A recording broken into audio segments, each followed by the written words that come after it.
ಕನ್ನಡದ ಸಾಂಸ್ಕೃತಿಕ channel Guruveera Kannada blog.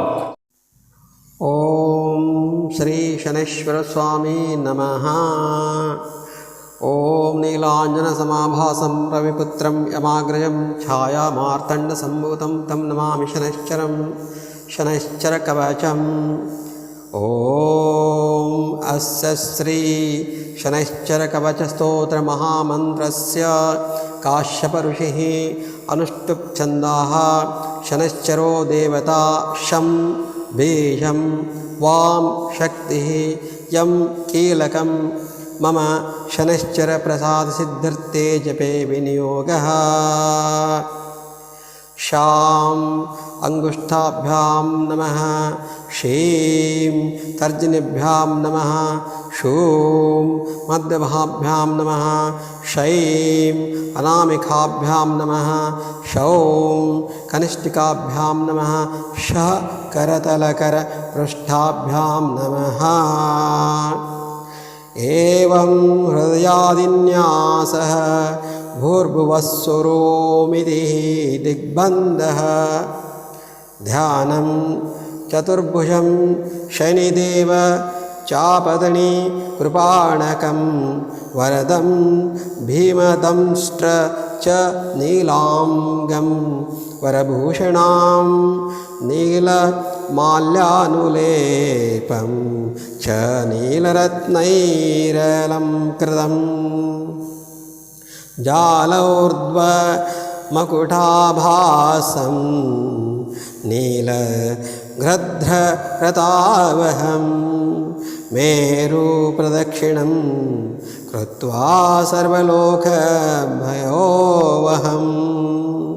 ಕೃಷ್ಣಾಂಬರಧರಂ ದೇವಂ ದ್ವಿಭುಜಘ್ರದ್ರಸಂಸ್ಥಿತಂ ಸರ್ವಪೀಡಾಹರಂ ನೃಣಾಂ ಧ್ಯಾಯೇದ್ಗ್ರಹಣೋತ್ತಮಂ. ಶನೈಶ್ಚರಶ್ಮೀರೋಕ್ಷೇತ್ ಮುಖಂ ಭಕ್ತಾರ್ತಿನಾಶನಃ ಕರ್ಣೋ ಕೃಷ್ಣಾಂಬರಃ ಪಾತು ನೇತ್ರೇ ಸರ್ವಭಯಂಕರಃ. ಕೃಷ್ಣಾಂ ಗೋನಾಸಿಕಾಂ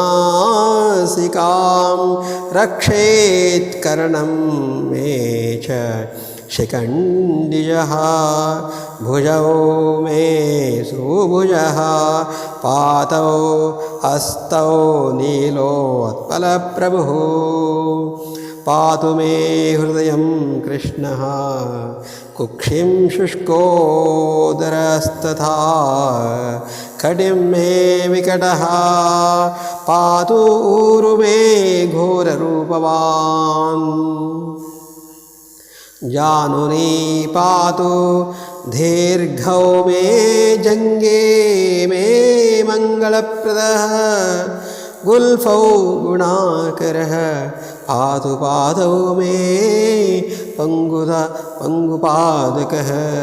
ಸರ್ವಾಣಿ ಚ ಮಮಾಂಗಾನಿ ಪಾತು ಭಾಸ್ಕರನಂದನಃ. ಯ ಇದಂ ಕವಚಂ ದಿವ್ಯಂ ಸರ್ವಪೀಡಾಹರಂ ನೃಣಾಂ ಪಠತಿ ಶ್ರದ್ಧಯಾ ಯುಕ್ತ ಸರ್ವಾನ್ ಕಾಮಾನ್ ವಾಪ್ನುಯಾತ್. ಇತಿ ಶ್ರೀ ಪದ್ಮಪುರಾಣೇ ಶನೈಶ್ಚರಕವಚಂ ಸಂಪೂರ್ಣಂ. ಓಂ ಶನ್ ಶನೈಶ್ಚರಾಯ ನಮಃ. ಓಂ ಶನ್ನೋ ದೇವಿ ನಮಃ. ಸೂರ್ಯಪುತ್ರೋ ದೀರ್ಘದೇಹೋ ವಿಶಾಲಾಕ್ಷ ಶಿವಪ್ರಿಯಃ ದೀರ್ಘಚಾರಃ ಪ್ರಸನ್ನಾತ್ಮಾ ಪೀಡಾಂ ಹರತು ಮೇ ಶನಿ. ಈ ಚಾನಲ್ಗೆ ಸಬ್ಸ್ಕ್ರೈಬ್ ಮಾಡಿ, ಲೈಕ್ ಕೊಡಿ, ಶೇರ್ ಮಾಡಿ ಮತ್ತು ಐಕಾನ್ ಬೆಲ್ ಅನ್ನು ಕ್ಲಿಕ್ ಮಾಡಿ. ಧನ್ಯವಾದಗಳು.